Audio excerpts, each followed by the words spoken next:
There are forces history can confront directly, and there are forces it cannot touch. Bloodlines belong to the second. Stay with this story until the end, not because it is dramatic, not because it seeks shock, but because it explains something history struggled to understand for centuries: how Native American identity survived, even when every visible structure meant to support it was attacked. This is not simply a story about ancestry. It is a story about continuity. For generations, the survival of Native American peoples was treated as improbable. Policies assumed disappearance. Institutions expected assimilation. Time was believed to be enough to dissolve identity. The logic was straightforward. If land is taken, families separated, language restricted, and belief systems outlawed, identity will eventually fade. That logic failed. What it failed to recognize was the power of bloodlines, not as a biological argument, but as a living system of memory, responsibility, and belonging. When everything visible was disrupted, continuity moved inward. Bloodlines became the last place identity could not be legislated. They carried more than DNA. They carried stories. They carried values. They carried ways of seeing the world that could not be erased by policy or rewritten by force. When children were removed from their homes, identity traveled with them, quietly. When names were changed on paper, lineage remained unchanged in memory. When ceremonies were forbidden, meaning survived inside family relationships. Bloodlines did what institutions could not prevent. They remembered. This is where survival changed form. It was no longer public. It was no longer collective in the open sense. It became intimate, relational, and intentional. Parents became guardians of more than children. They became guardians of continuity. Elders understood something essential. If identity could not live openly, it would live privately. If it could not be taught publicly, it would be embodied daily. If it could not be named, it would still be known. Bloodlines were not just connections to the past. They were commitments to the future. Each generation carried an unspoken responsibility to pass forward what could not be protected by law. This responsibility was never written down. It was lived. In the way children were taught respect, in the way elders spoke carefully, in the way stories were shared at the right moment. Not too early, not too loudly. Survival required discernment. History often describes survival through resistance or rebellion, but Native survival often took a quieter path. It was survival through continuity, through remaining intact when fragmentation was expected, through connection when separation was enforced, through memory when expression was dangerous. Bloodlines allowed identity to move beneath the surface of history, out of reach, out of control, out of danger. This is why identity did not vanish, because it was never dependent on external validation. It was carried. Many listening today understand this instinctively. You know what it means to protect something precious quietly, to pass values privately, to preserve meaning even when recognition is absent. This story speaks to that understanding. Bloodlines teach us that survival is not always loud. It is often relational. It is often patient. It is often invisible, but it endures.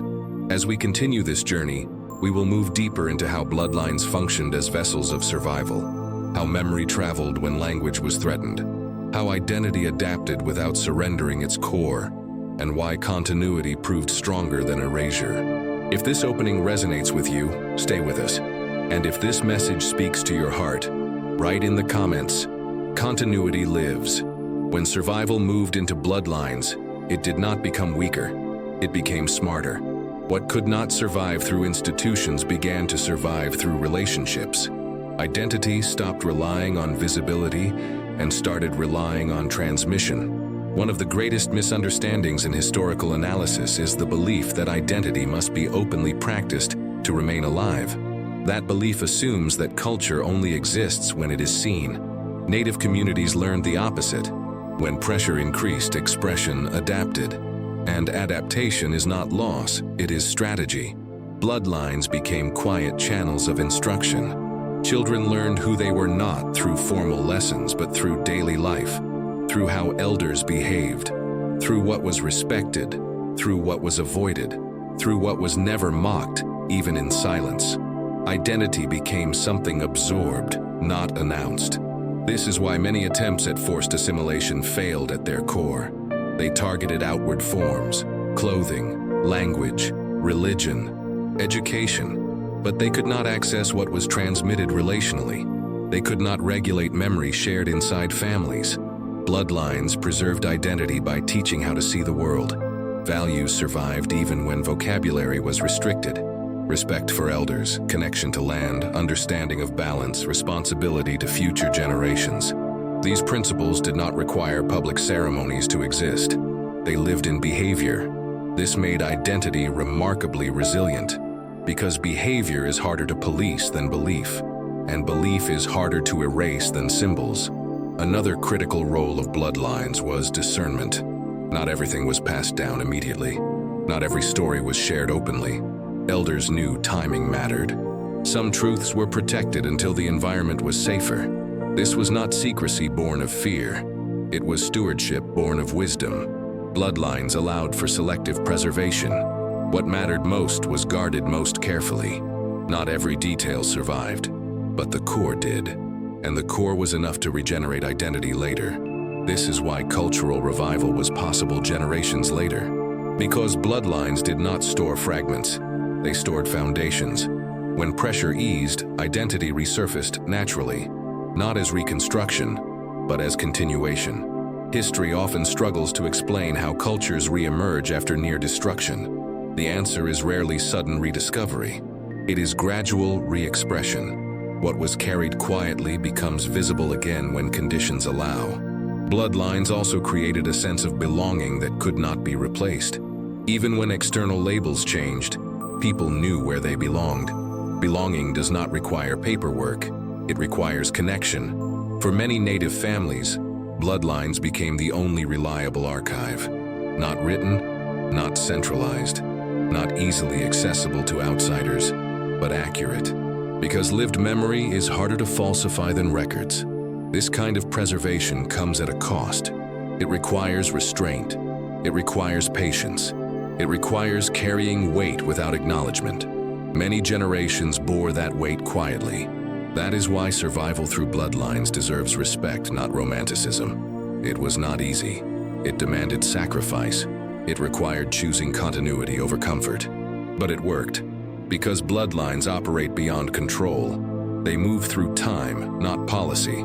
They adapt without dissolving. This is also why attempts to redefine identity externally often failed. You cannot replace belonging with classification. You cannot substitute lineage with documentation. And you cannot legislate memory out of existence. Bloodlines preserved something more important than information. They preserved orientation, an internal sense of who you are and where you come from. Orientation survives even when knowledge is incomplete. Many people today experience a quiet recognition when encountering Native stories, a sense that something ancient remained intact. That recognition is not imagination. It is the result of continuity that never fully broke. This story is not unique to Native peoples, but it is one of the clearest examples of how identity survives extreme pressure, because it shows that survival does not depend on dominance.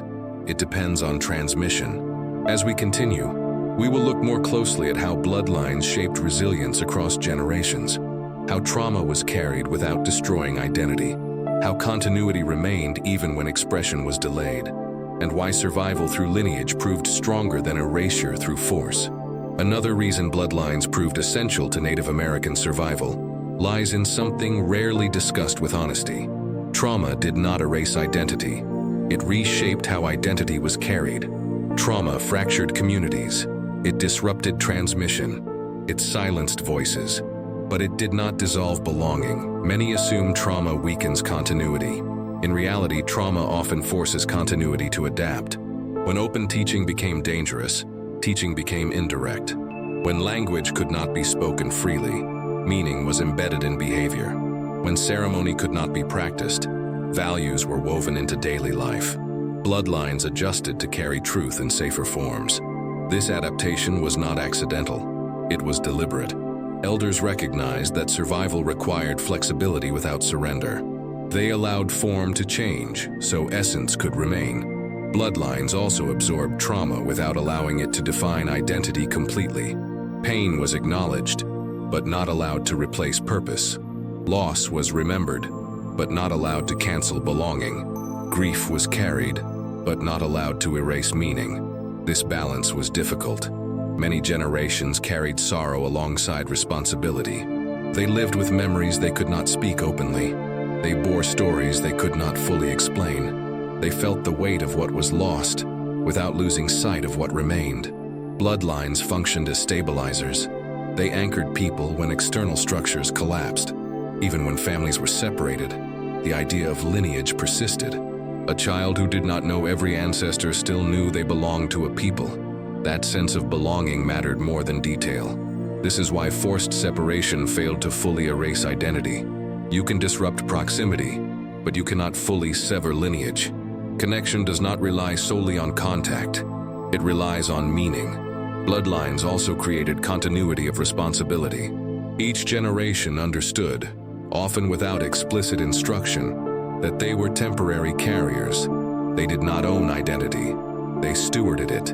This stewardship mindset prevented identity from becoming static or fragile. It allowed it to move forward even when backward reference was incomplete.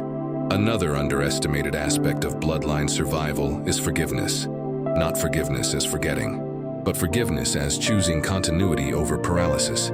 Some families learned that holding hatred indefinitely would break the chain, so they remembered without letting memory consume the future. This choice protected bloodlines from collapse. Survival required emotional discipline. It required knowing what to carry and what not to pass on. Not all pain needed to be inherited. Some pain was honored, then released. This discernment prevented trauma from becoming the defining feature of identity. Bloodlines preserved identity despite trauma, not because of it. As generations passed, bloodlines also preserved adaptability. Identity was never frozen in one era. It evolved. It incorporated new experiences without losing its foundation. This adaptability allowed native identity to remain relevant without becoming diluted. This is why later cultural revival did not feel artificial. It felt familiar, because bloodlines had preserved the internal structure. When expression became possible again, identity recognized itself. Modern observers sometimes mistake this for reconstruction. It is not. It is re-emergence. Bloodlines did not preserve perfect continuity. They preserved enough continuity, enough to remember orientation, enough to restore language, enough to reconnect ceremony, enough to recognize identity when it resurfaced. This is one of the most important lessons of survival through lineage. You do not need to preserve everything, to preserve what matters. Many people today feel disconnected from ancestry because knowledge is incomplete. Native bloodlines teach us that identity does not depend on complete information. It depends on continuity of meaning. This realization reframes survival. It shifts focus away from loss and toward endurance. It honors what remained rather than mourning endlessly what was taken. As we continue, we will explore how bloodlines not only preserved identity internally, but also created the conditions for renewal, how survival moved from concealment to reappearance, and why identity rooted in lineage proved impossible to erase. As time moved forward, bloodlines did something history did not expect. They did not only preserve identity, they prepared it for return. Survival was never meant to be permanent concealment. It was temporary protection. When pressure began to loosen, even slightly, bloodlines responded. Not with confusion, not with hesitation, with recognition. Identity recognized itself. This is one of the most overlooked realities of Native American survival. Cultural renewal did not begin with rediscovery. It began with remembrance. People did not need to invent who they were. They needed permission to live it again. Bloodlines had already done the work. They preserved orientation. They preserved values. They preserved belonging. So when expression became possible, identity did not have to be rebuilt from fragments. It unfolded. This is why revival often looked effortless from the outside, but it was not effortless. It was prepared. Language revitalization is a powerful example. Even in communities where language use had nearly disappeared, patterns of thinking remained. Concepts, rhythms, ways of relating. When words returned, they fit, because bloodlines had preserved the structure language rests upon. The same was true of ceremony. Ceremonial forms may have been interrupted, but ceremonial meaning was not erased. Respect, balance, reciprocity, connection. These principles survived in daily life. When ceremonies returned, they felt familiar, not foreign. Bloodlines ensured that identity did not reappear as performance. It returned as lived reality. Another reason survival through lineage was effective is because bloodlines resisted simplification. Identity was never reduced to a single trait. It was relational, layered, and lived. That complexity made it harder to eliminate. Attempts at erasure often rely on simplification. They try to reduce identity to symbols that can be removed. But bloodlines preserved complexity, and complexity resists control. Bloodlines also prevented identity from becoming dependent on opposition. Identity did not survive by constantly reacting to erasure. It survived by remaining itself. This internal grounding protected it from distortion. This matters deeply, because identity defined by opposition collapses when opposition changes. Identity defined by continuity endures regardless of circumstances. Bloodlines anchored native identity in relationship rather than reaction. That anchoring allowed survival without constant conflict. Over generations, this created something powerful. A people who knew who they were without needing constant affirmation. A people whose identity was not fragile. A people whose sense of self did not depend on external approval. This internal strength explains why native communities could engage modern society without dissolving. They did not need to abandon identity to adapt. They had already adapted without surrender. Bloodlines also allowed selective integration. New influences could be adopted without replacing the core. Identity remained centered. This prevented dilution while allowing growth. This balance is rare, and it is one of the greatest lessons bloodline survival offers. You can change without losing yourself. For many watching today, this resonates beyond history. You may feel the tension between honoring where you come from and living in the present. Native bloodlines demonstrate that this tension does not require choice. Continuity and change can coexist. Identity does not demand isolation to survive. It demands grounding. As bloodlines carried identity forward, they also carried hope. Hope that survival was not the final goal. Hope that life would expand again. Hope that what was protected would one day breathe freely. That hope proved justified, because identity did not just survive, it returned. In the final part of this journey, we will bring this story to its conclusion, not as an ending, but as a reflection on resilience, motivation, and the human capacity to endure and overcome. Because survival through bloodlines was never about the past alone, it was about ensuring the future. There comes a moment when survival completes its task. A moment when what was protected no longer needs to hide. When continuity gives way to confidence. When endurance becomes direction. This is that moment. The story of bloodlines in Native American survival is not simply about the past. It is a reminder of what human strength looks like when it is rooted in purpose rather than reaction. Bloodlines carried identity when identity could not be defended openly. They preserved meaning when expression was dangerous. They protected continuity without demanding recognition. That kind of endurance is not accidental. It is intentional strength. Survival through bloodlines teaches us that overcoming does not always happen through confrontation. Sometimes it happens through patience. Sometimes through restraint. Sometimes through choosing continuity when fragmentation seems inevitable. And those choices matter. They shape futures long before results are visible. If you are listening and recognize yourself in this story, hear this clearly. Your endurance was not wasted. What you carried quietly mattered. What you protected privately had purpose. What you preserved faithfully prepared the way forward. Overcoming is often misunderstood as a sudden victory. In reality, overcoming is usually the result of consistent faithfulness over time. Bloodlines did not preserve identity in a single generation. They did it through commitment passed hand to hand, heart to heart. That is how real change happens. You may come from a story of loss, interruption, or pressure. You may carry memories you did not choose, responsibilities you did not ask for, strength you developed earlier than expected. This does not diminish you. It prepares you. Native survival through lineage shows us that adversity does not define destiny. Response does. And choosing continuity over collapse is one of the strongest responses possible. As you move forward, remember this. You do not need to erase your past to overcome it. You do not need to forget survival to move beyond it. You do not need to abandon identity to grow. Strength rooted in continuity allows progress without loss. Let this story remind you that what endured in you has value. What survived pressure is not fragile. What adapted without surrender is resilient. What remained intact deserves to be lived fully. Overcoming is not about proving anything. It is about inhabiting life with confidence shaped by experience. You are allowed to rest now. You are allowed to build. You are allowed to move forward without fear. The role Bloodlines played in survival was never about staying in the past. It was about ensuring there would be a future. And that future belongs to those who carry strength with humility and purpose. If this message has encouraged you, if it has reminded you of your own capacity to endure and overcome, subscribe to Native Strength Stories.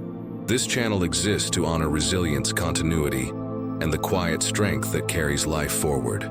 Share this message with someone who has carried responsibility longer than expected, someone who endured without recognition, someone who is ready to move from survival into purpose.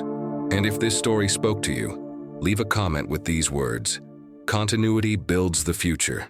This story does not end with survival. It continues with purpose.